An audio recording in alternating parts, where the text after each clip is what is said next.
the military analyst, former Air Vice Marshal Sean Bell is here. Sean, tell us first of all what you know about that Dnipro attack. It was the latest wave of Russian strikes, missile strikes across the country, and in the past 24 hours, and as you say, it appears that the hospital at Dnipro was struck. Casualties, 2 died, but the number of injured is growing each time we report on it. It's north of 30 at the moment. When you see some of the devastation, it's no great surprise. I suspect that will increase even further. The Russian missile attacks were against Kyiv and a whole variety of different targets. The Ukrainians claim that they've shot down 10 missiles and 20 drones, but inevitably some get through.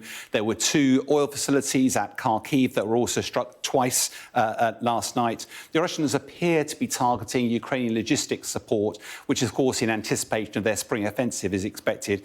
But also Russian tactics seem to be now that they're attacking different cities on different nights to try to deluge the air defence systems of Ukraine.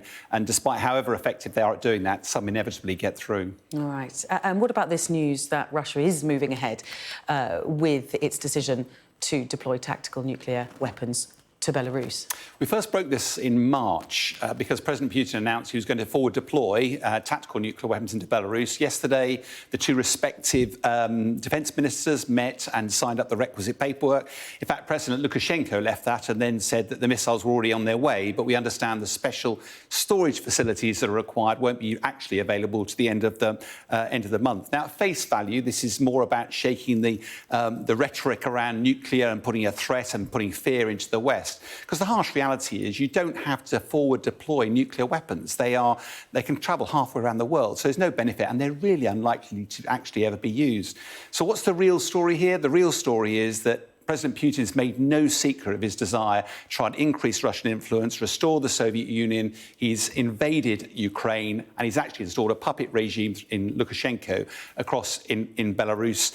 He's increasingly been putting more soldiers on the ground at Belarus by conducting operations against Ukraine from that soil, air attacks from there, now putting nuclear weapons in there as well, all designed to increase Russian influence in Belarus, but importantly, put more soldiers into Belarus itself. Now, Lukashenko, he's kept in power by Putin. He's been described as the last dictator in Europe. And although he's got a really difficult line to tread because he wants to avoid riots, which he's had in the past, but he also doesn't want to keep out of step with President Putin. Apparently, he was fairly lukewarm about some of the initiatives Putin had to get even closer alignment between the 2 countries. Coincidentally, his health declined around that time, but he's only recently been seen back again. But let's be quite clear, this initiative about the nuclear weapons being deployed is probably less for an international audience and is almost certainly Russia just tightening the noose gently around Belarus.